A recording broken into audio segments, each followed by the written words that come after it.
Please, will you welcome to the stage New Zealand's National Treasure, Mr. Dave Dobbin.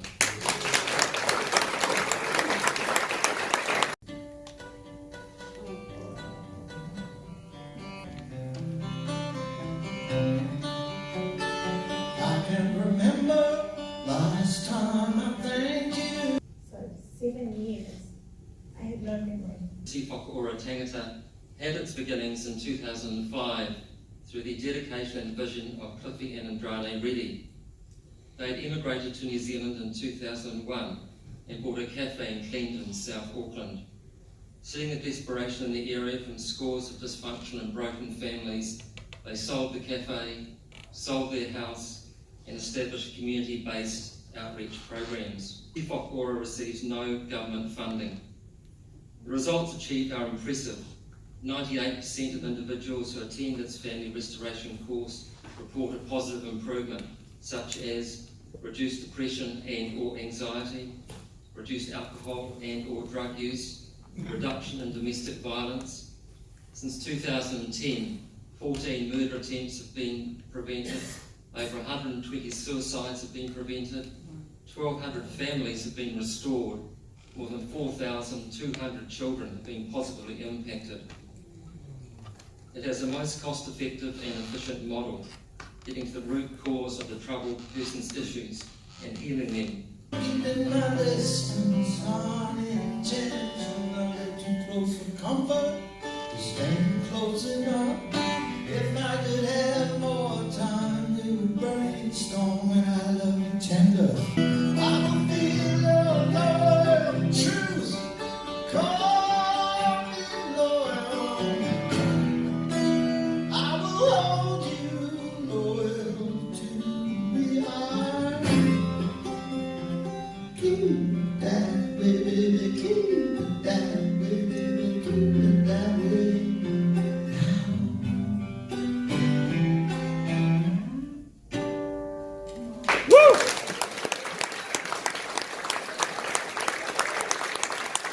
Thank you so very much. Have a lovely afternoon. God bless you all. And you realize very quickly that drugs and alcohol is not the problem. It's actually you actually have to look at why do they need to cover the pain. What's the root issue? How can that be healed? So this is Charlene Happy, and that's Robert Brown. Charlene was raised in a gang family. Her dad's actually the president of one of the biggest gangs in the country. So domestic violence, growing up with drugs and alcohol was everyday life for Charlene. And you know, when she usually tells a story about how it was better to be out on the street than to actually be in the home. And Charlene ran away from home at a very young age. And at the age of 12, fell pregnant to a gang, the son of the opposition gang member. 12 years old, a baby having a baby, not even knowing where to start. So scary. But there was one thing I wanted. I just wanted my dad to say it was okay. He looked at me like I was a failure. And you've come such a long way from there. How old is your boy now? He's 17 this year. Yeah.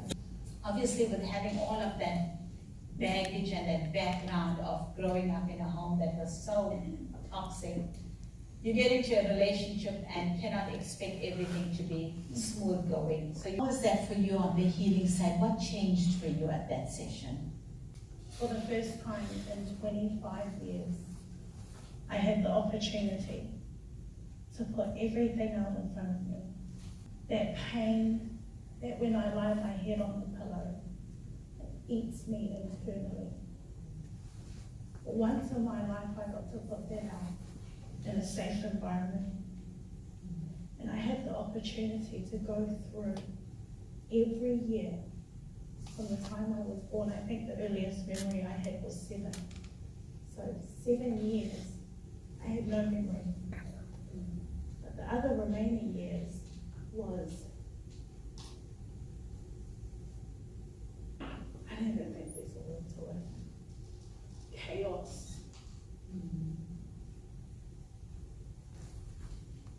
And for the first time in my life, it was there. And I now have an opportunity to deal with it. And the hardest thing for me was having to forgive. Because unforgiveness kept me a prisoner. Unforgiveness chained me at the feet to the point where I couldn't move, where I would mask the smile like everything's okay. But inside there was this little girl dying. Now that you're part of the team, you're part of the Ta Whakaora team, how has life changed for you helping your community that you've known so well and grew up in? Wow, it's the most rewarding thing ever. I wake up every day, and I have for the last 5 years of here. And never once have I woken up saying, oh, I've got to go to work today. It's like, girl, we're off to work today and we're going to help somebody and we're going to pull them out of a place of darkness, because you know what that feels like. And just to be able to go out and offer someone else hope, I know those shoes far too well. It's better than winning the lotto. It's better than having, oh, I love it. I love it. I love it. I love. Because some of the homes Charlene goes to, especially Cliffy, and she says, hey, Papa, I think that used to be one of my customers. Yes. You know, tell them why they're your customers, and we'll close with that. Yes, a couple of times I've been out with Pub Club and we've got to the house and they are customers that I used to sell drugs to.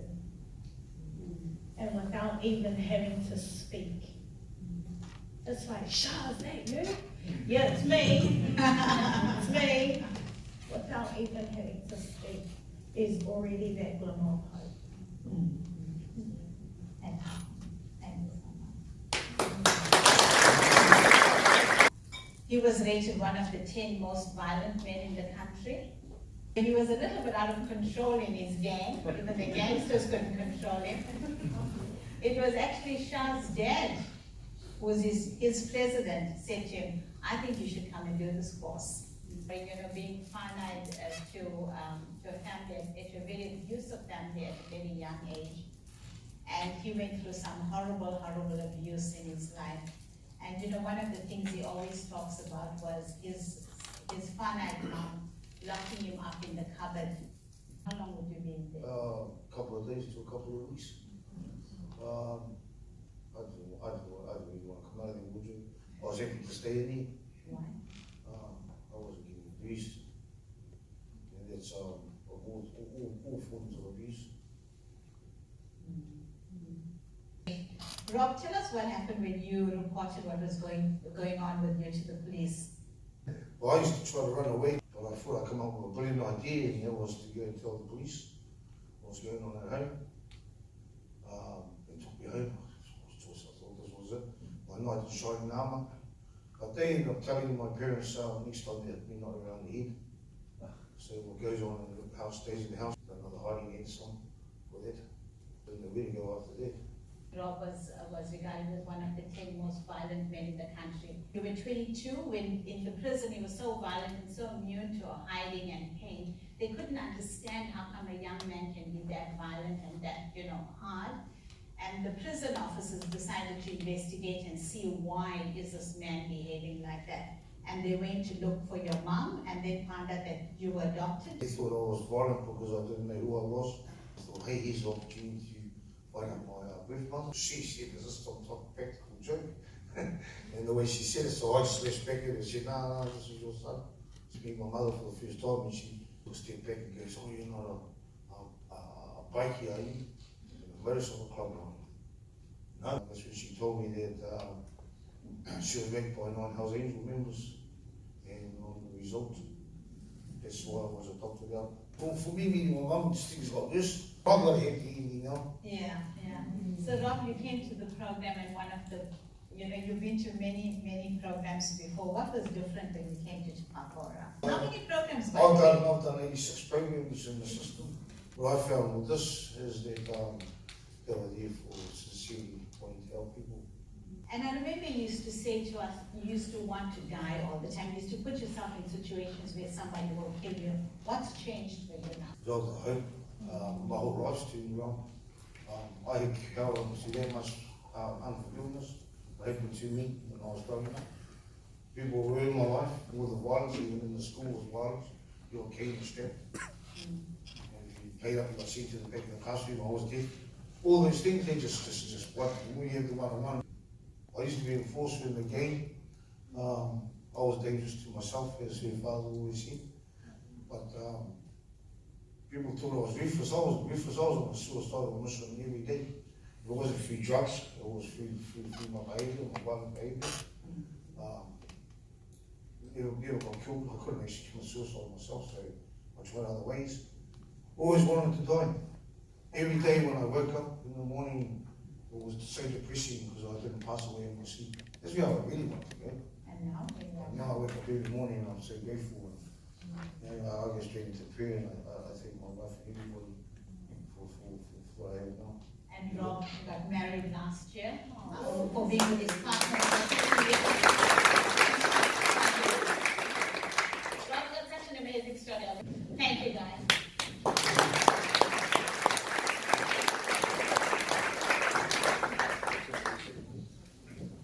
And after you hear stories like that, you appreciate that the people who pulled this together really does make an enormous difference in people's lives. So we're not going to do these little tiny claps, we're going to do...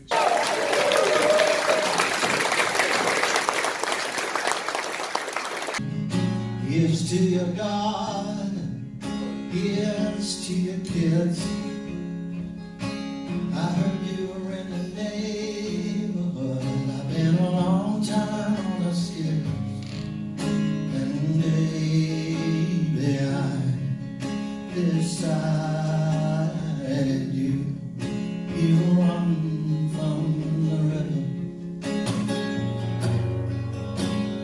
Right beside you.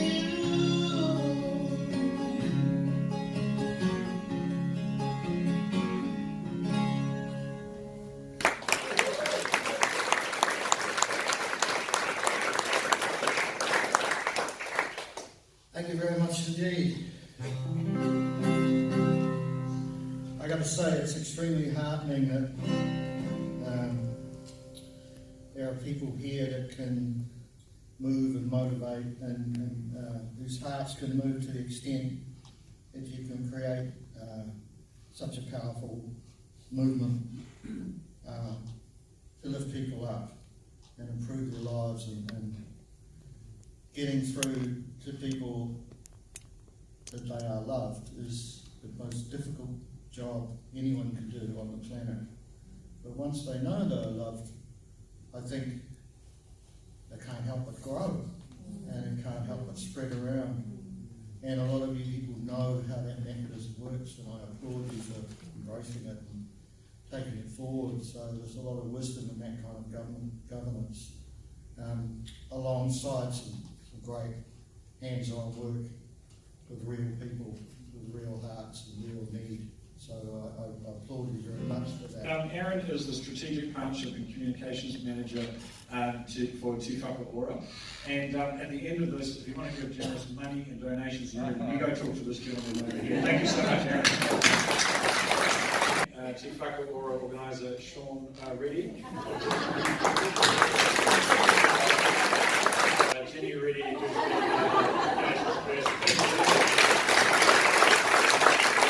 who's but in particular, Indrani, thank you so much for everything that you do.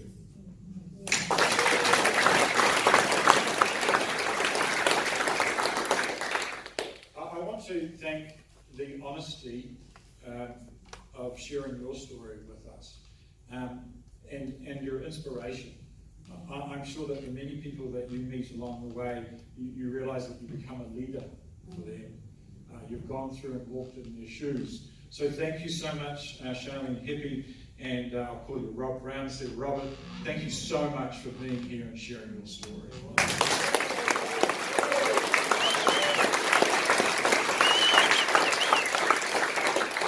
Thank you also to the sponsors today, Railwright City Apartments, and also the 7 donors who couldn't be here today but have committed, St Chad's of Meadowbank, St George's of Epsom, Auckland Rotary, Birkenhead Auto Centre as well. So thank you so much for your generous donation.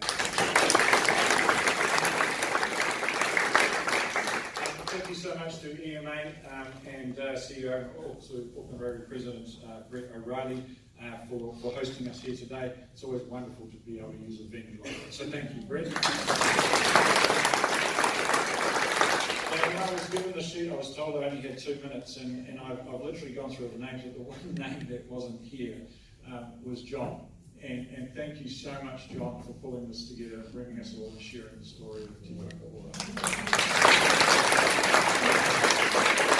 Thank you so much for all of you for being here today and supporting this wonderful, wonderful group.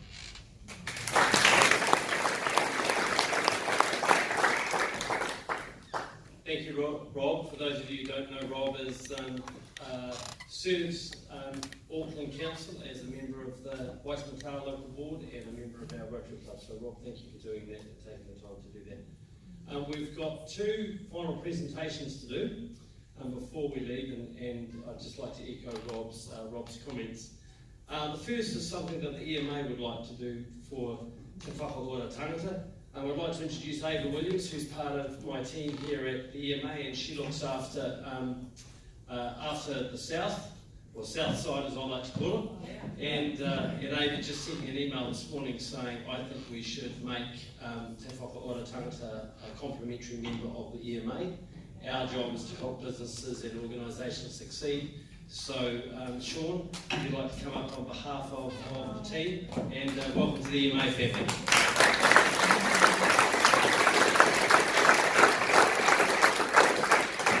And I think Dave has a little envelope, or maybe an imaginary envelope, which is the donations that we have collected today, which we are going to be presenting to Sean. I don't know, there's probably more of an imaginary envelope. But Dave, please come up here. We've raised a lot of money over by people coming today.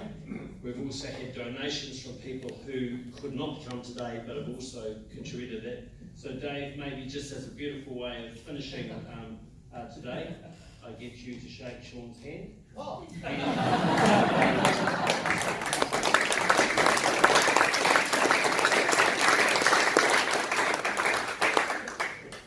On behalf of the Rotary Club of Auckland, when John first introduced us to Ta Whakaora Tangata last year and explained the work that Indrane, you and Cliffy and your family have done, it was very inspiring. I grew up in a community called Nainai, which is a different part of New Zealand, but not altogether different to Manurewa.